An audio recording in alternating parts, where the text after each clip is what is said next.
nice little neighborhood here. And I know behind us had to have had water because it went straight through the house, straight to the backyard, and there was at least 2 foot of water in our shed, which is at the far end of the property. I mean, everything in the shed is ruined. I mean, everything.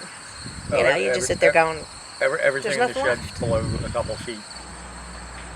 I thought for sure because, I'm insured for more than the mortgage. And, everybody's like, oh, don't worry about it. They'll pay for it. And so I'm like, yeah, okay, great. We'll be fine. And that's what happened. Didn't expect the insurance company to really do this. Right now there's $58,000 sitting in escrow to repair it. Not to rebuild it, not to raise it, just to fix it up and patch it up. And then, I'm already 2 foot below sea level according to 1988's. Above sea level. Yeah. Above. So I automatically have to go up too. That's just to get me where I'm supposed to be according to 1988. We expected to be able to vacuum up a little bit that came in and run storm out and be okay. And we usually flood in the back door, so we were facing the back, cleaning up water. And I turned around and looked out here, and the street was gone, the yard was gone, it was coming up the driveway. And I looked at her and I said, and she's on the phone with her sister. And I said, I think we might want to go. And within 40 minutes or so, like I said, we had to walk across all these yards because the street's lower. And in the yards, we were waist deep in water. Carrying a suitcase and a cat. walking through 3 feet of water, This summer I finally just said, you know what, I'm done fighting, I can't keep doing it. Because you get your hopes up and then it gets shot down. And then, the governor's going to help. And then, well, and you have to maintain a job. Yeah. So, that's when thank God, because my call sister, these people. my sister did most of a lot of the phone calls for us because I just couldn't. How do you sit on the phone all day at work trying to fight with people to get things done and do your job? So it's like, do I give up my job so I can fight this, or do I let somebody else do the fighting for me?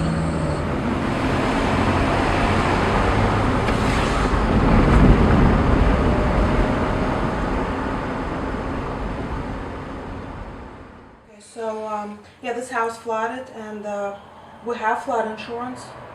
They did pay some, but they're not covering the major problems. They reimbursed us for the cosmetic stuff, but our foundation is compromised. They don't want to cover it. We had a public adjuster. They gave up. So now we're considering suing the insurance companies. We have no choice. FEMA denied us everything. They gave us absolutely nothing, not a penny. And I have 2 kids. So I drive them to school every morning. We've been staying with my parents in Medford, which is about an hour away.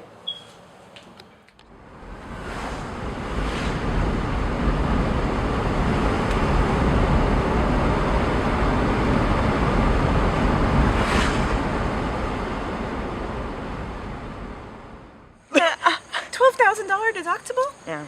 And then they're saying, oh, it's going to be $60,000 to raise it, and we're going to give you $84,000 for the house, so the whole thing is $154,000.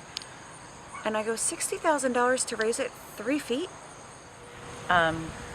We weren't sure if we were going to get to come back because you couldn't really find out, assess the damage too easily right in the beginning. I was kind of optimistic, like, oh, well, we'll just clean it up and move back. So we didn't look for a rental right away.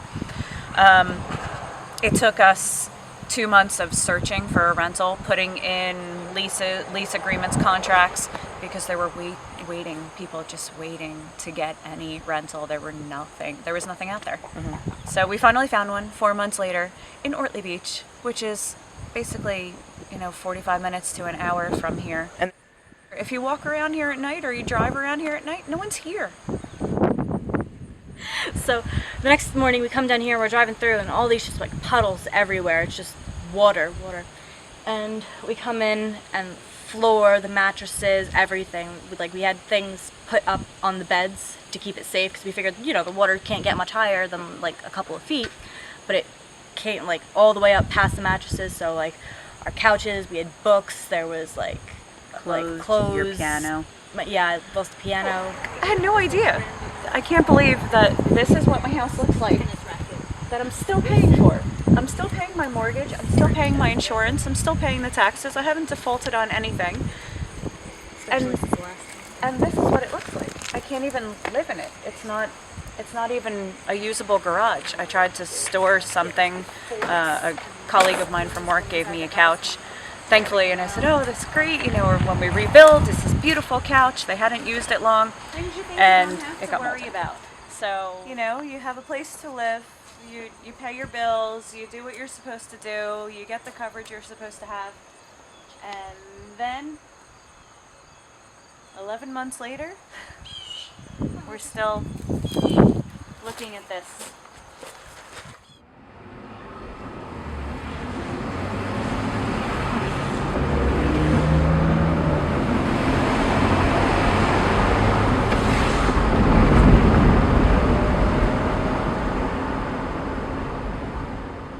This is all brand new. This is And you could see the crack how the it house. goes all the way The up. house is actually sinking. It is. It's sinking. Well, they said, well, we only cover to where the water is. I said, well, my roof is sinking, and I said, look, you can see my main beams are coming through my roof. It wasn't like that before the flood. This house wasn't like this before the flood. So how can you say you can't cover it? That's all I got. I mean, And that was, I mean, you see, this is all that we have. we had to take the money That's that all we have. from our furniture and stuff that the insurance company gave us to buy an RV to live in. And then it almost yeah. seemed like the NFIP got mad at us because, well, we're not counting that money that you had to purchase an RV. We don't even want to know that I part. mean, where do you live? That's the whole Where do story. you live? That's why we want to try to see if we can get more help, because it's not a way to live. I mean, Like Governor Christie kept saying, you know, we're stronger than storm. New Jersey's Yeah, going to his- show it. yeah. Where? Not as far as we're concerned. No, nobody down here. I haven't seen them. I haven't seen any government officials down here. And Nobody. the only ones that were here, especially that other night, it was just a fog. That It was a smoke screen. It was absolutely no help Nah. at all. The communication Yeah. has been absolutely horrendous. Even the other night when the governor's cabinet came down, only a few of us really knew what was going on.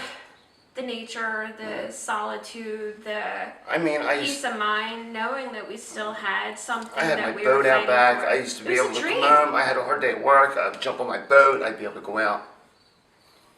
You know, go out fishing. I mean, this is what I love to do. My This is what we grandparents love. lived down here.